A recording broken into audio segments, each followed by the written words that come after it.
I literally done out of some up my nerves, trepidation, excitement, total fear of the unknown. But yeah, we're going to take this car out now. So I'm going to buckle up. I'm going to take it off the drive and go for a bit of a shakedown. And yeah, I want to see what it drives like, and I also want to share that experience with you. Okay, so I need to buckle up. So you might not have been in an E-Type Jag before, but one of the interesting things they have, and I'll show you in a second, is they've got these Kangol type seat belts, something from an airline in the 60s probably. Very hip, pretty cool. I don't have a Scooby-Doo how to connect them, but I'll try and work that out now. Yeah, so I think that's it. Well, I'm buckled up, and yeah, it's running okay. So yeah, the rev counter's decided to go on holiday, but who needs a rev counter? They were an optional extra back in the day, so we're all good. It's charging, all pressure, all that caper, got fuel. So just need to get this bad boy off the drive for the first time since October, or yeah, late October last year. So super excited and super anxious, but yeah, okay. Yeah, let's get going. I'm just boring you and probably myself. Okay, nice drop of the revs there. Super. Out the cat goes, out of captivity. Well, for a bit anyway.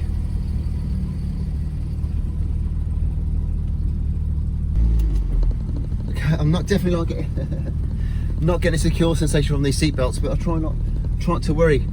Right, my heart is going 10 to the dozen, as is the fuel tank actually.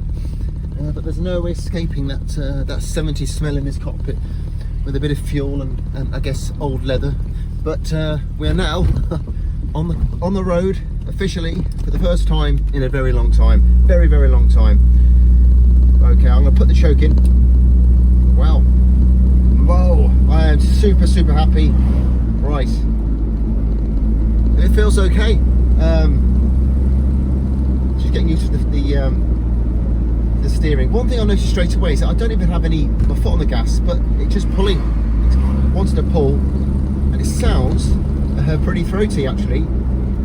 Okay, and the visibility, you know, is okay. I'm actually just overcome with adrenaline right now. It's been, when I got the car, I didn't actually know whether I could fix it or get it as a suitable car to use, you know, on an ongoing basis. But so far so good. So I'm going to do a little wing around the block. I'm going to do a left turn here, and here means diddly squat to you, but it's somewhere in the northwest. One thing I'm noticing already actually is the indicators are like those green flashes. Look like they've been on a hard night on the town there. They're very lazy, but okay. So feels good actually. Now I have no idea what to compare this car to.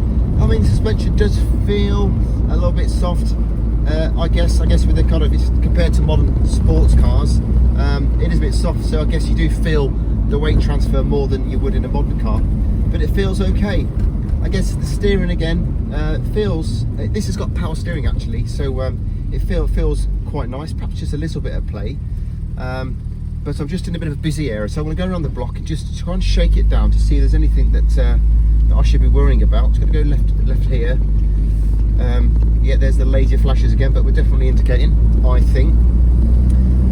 It is a Sunday morning. I did this deliberately in case I cause absolute carnage on the road. So yeah, it's running through the gears absolutely fine. It is the 3-speed manual gearbox, so yeah, it's a little bit lazy, isn't it? But it's quite comfortable for cruising, I would imagine, so far. Yeah, I guess this Wimmer could do with adjusting. It's about as useful as a chocolate teapot, but other than that, it seems to be okay. Keen just to test the brakes actually. I know we've had quite a bit of faffing around, but let me just give them a... Okay, they work pretty well actually. Definitely servo assisted now, thank goodness. Okay, so far so good. I guess I'm quite keen to see, can't really feel how it handles. It's difficult to do that on the roads I'm at now. So if it's all going well, I might just extend this little road trip a little bit further. To think this car came out of the early 60s, the way it drives, even the 30-40 seconds I've been in this car, it's quite easy to drive actually. Performance wise, you know it's got a bit of grunts. I think it's got about, I know the SU wanted the SU cars at about 265 horsepower from the factory. These are a little bit less. Clearly we've lost a few horses along the way, but it drives yeah, it feels pretty responsive. I want to really test the handling. Now with the handling, it does feel a little bit wallowy, and I want to test that theory or that observation when I get onto the open road a bit more. But because of the long bonnet and because we're sat low down, it does exaggerate the sensitivity around moving. So I don't know whether that's a bit of an illusion, whether it is a little bit wallowy. But that's perhaps my only kind of criticism right now. But again, it might just be, as a more of an optical illusion than anything else. You've got to remember these cars were a byproduct of, you know, Jaguar's famous heritage during the 1950s when they were winning Le Mans, and very much the whole setup here, as indeed the engine, has come straight out of those race cars. So you'd expect the handling to be a-okay. But let's go. But it is, again, from the 1960s, so what can you expect? One of the things that you get actually just driving around is lots of smiley faces.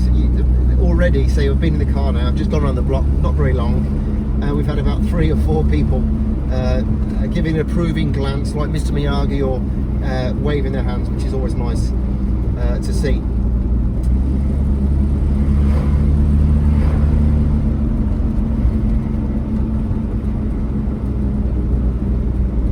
Despite its power steering, again, which was I think was an optional extra for the US market, it still feels quite involved, the driving experience. Now that might be because I've lost a bit of power steering fluid, and we're probably in a hybrid situation. There was a bit of loss of liquid recently, so it's something that I have to do with the winter. I'm just going to, now we're about 40 miles an hour now. I'm going to just have a little play with the steering. And although you get that illusion of that weight shift, as I said before, and obviously it's a slightly soft suspension, it does feel quite pointed and quite positive, bizarrely. So it might just be I need to trust the car a bit and trust this 60-year-old engineering to see whether or not actually it will take me through a corner. Some nice bends up here shortly, so I'm going to give it a bit of a whirl. I think we've got the quintessential learner driver on a Sunday, which never helps. I guess we all need to learn, and we also have some cyclists here, so I'll just stand back. And it might give you an opportunity to just give it a bit of a blast on the accelerator as well. So if you're, in fact, that is an opportune moment. Let's have a go. So into the middle of the road, I'm going to give it a bit of a blast. Do you know what? That pulls remarkably well. Oh well, already at 60. Gee whiz. Ooh.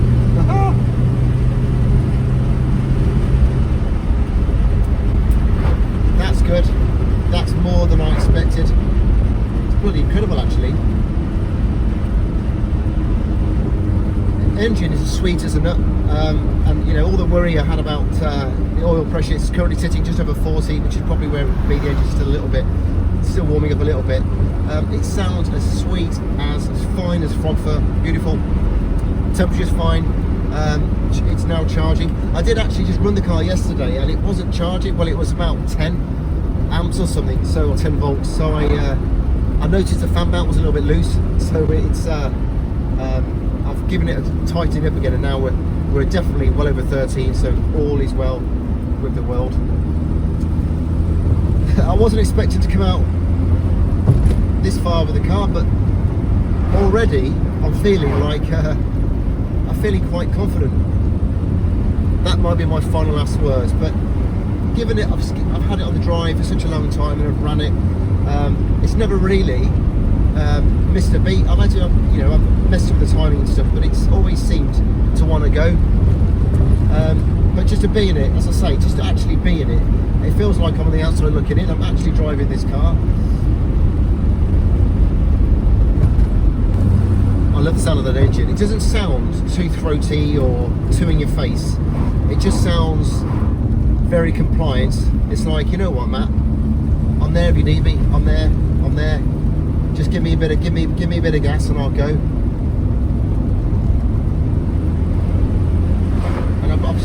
down again, and I'm going to go around this bend. It's a long sweeping bend now, which you can't see obviously, but I'm just going to turn into it to see how the car responds. Okay, he goes. Actually, very positive. You just, as long as you got the minerals and you follow through, the car goes round where you want it to go, which is incredible really, because you get that sensation of that movement, as I said before, but actually it's quite flat, very flat. It feels like I'm rolling, but the car's going absolutely nowhere. It does feel a bit firm, but more than I expected to. But whether that's, again, I don't really know what to compare this to. Having driven old cars all my life, classic cars, you accept the fact that they are. You accept the fact that they're not going to be that fast, and you have to kind of plan ahead when driving in modern day traffic. But zero compromise here.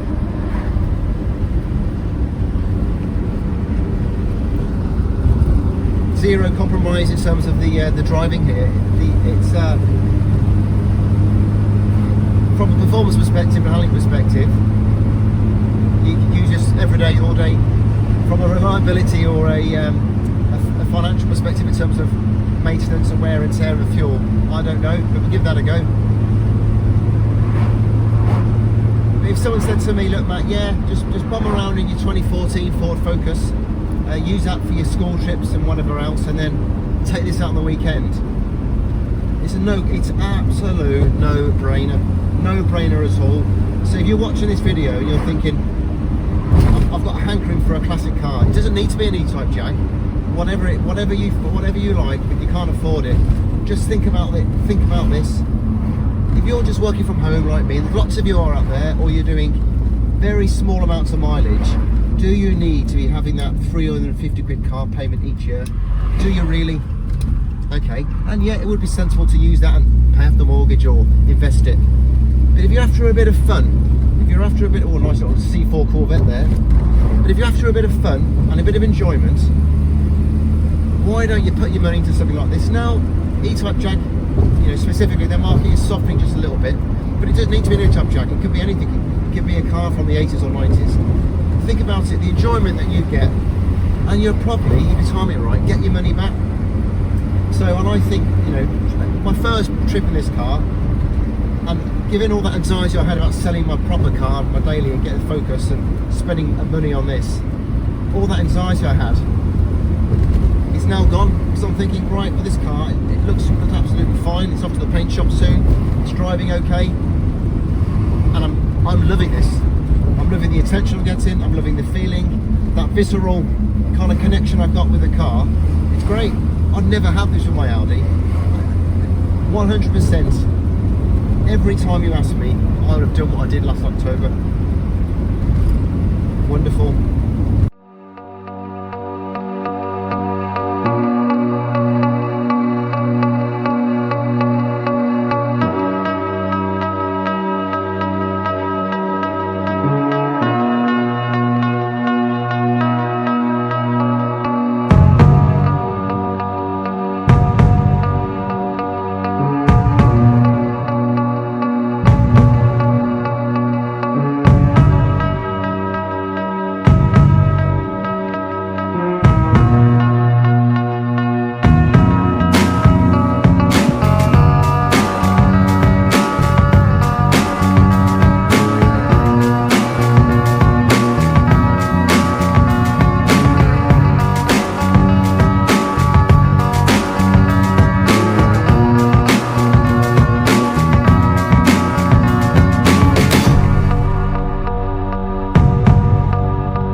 well, that is a wrap. First ever journey in the Jag, proper journey, and I've shared it with you, and so thanks for watching. Loved it. It was only meant to be a bit of a tooter on the block, but I couldn't resist to kind of go out further afield and have a bit of a drive around. The car drove great, very, very little to criticise, handles remarkably well, so responsive, the engine. All the gauges were working and they all read numbers that I think you should be expecting. We'll see how it happens in the future. We've even worked out how to use this seat belt. Only very small things, you know, there's bits I need to do on the car. I mentioned briefly before, I need to do the steering rack at some point, but the rev counter is still on holiday, so hopefully that'll return soon. And when I do give it a bit of beans, there is a sense of burnt fuel, and I do think that's oil escaping from the dipstick and then onto the exhaust manifold. So I will check that. It may be that oil pressure relief valve, but no, there's always stuff to be done in classic cars, as we all know. But it's great to know I can jump in this car now and use it. So I think up a couple of bits and bobs, take to the paint shop. I'll give you feedback on how that goes very soon, and then it'll be use and improve. And I do want to do a quick video on what I've spent on the car, give you those that may be interested in what I've done to repair it. There's lots of stuff I've done that I've not bothered to share with you in the background, and also to think about how I actually, what does it, I've got rid of my daily, well, my nice daily, I've got the Focus, but what does it mean for this car? When do I use it? How do I use it? And I'll start to look at that too. And of course, I'll try and get some of the other cars out, also share those with you. So thanks for watching. I'm going to stick this away now. I'm going to count this as 3 points, a win, and enjoy the rest of the day. So thanks for watching, and I look forward to seeing you all very soon. Please do like and subscribe. Yeah, there's not many subscribers at the moment, and it's probably because I'm still cutting my teeth, but if you are watching, you know, do hit that subscribe button and like. It means a lot. So anyway, have a great day, and yeah, I'll see you soon.